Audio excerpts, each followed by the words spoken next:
আজকে আমরা এসেছি নাকশা মায়ের মন্দিরে, নাকশা কালী মায়ের মন্দিরে। মন্দিরে প্রবেশ পথে ঠিক বাদিকে এখানে পার্কিং এর সুব্যবস্থা করা আছে।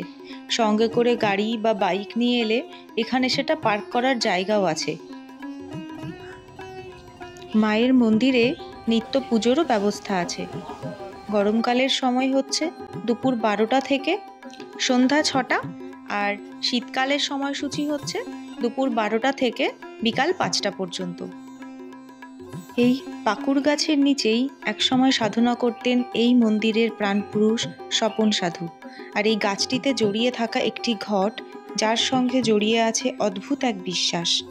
শোনা যায় কেউ যদি এই ঘটটি সরানোর চেষ্টা করেন তাহলে তার জীবনে নেমে আসে বিপদ। সাধু বাবার কথা অনুসারে তিনি এখানে মা তারার দর্শন পেয়েছিলেন, আর তার কৃপাতেই তৈরি হয়েছে এই কাঁচে মোড়া সুন্দর মন্দিরটি। আজও দূর দূরান্ত থেকে মানুষ আসেন এই নাকশা মন্দিরে বিপদে অসুখে মনোবাসনা নিয়ে। তাদের বিশ্বাস স্বপন সাধু আর মা তারার কৃপায় সব বিপদ কেটে যায়। এই মায়ের মন্দির প্রাঙ্গণে একটি মহা শ্মশানও অবস্থিত রয়েছে।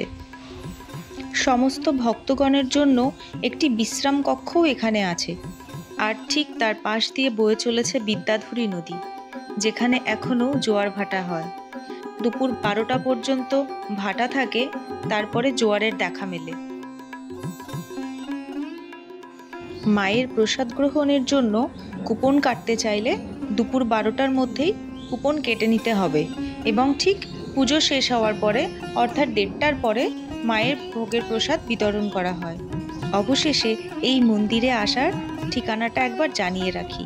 এটি হচ্ছে উত্তর 24 পরগনার দত্তপুকুর, ঠিক যশোর রোড বা 35 নম্বর জাতীয় সড়ক ধরে বামুনগাছি চৌমাথা পেরিয়ে ঠিক দত্তপুকুরের একটু আগেই তেঁতুলতলা মোড়, আর তার ঠিক ডান দিক দিয়েই এই নাকশা গ্রাম। এক শান্ত নিরিবিলি অথচ একটি অলৌকিক স্থান।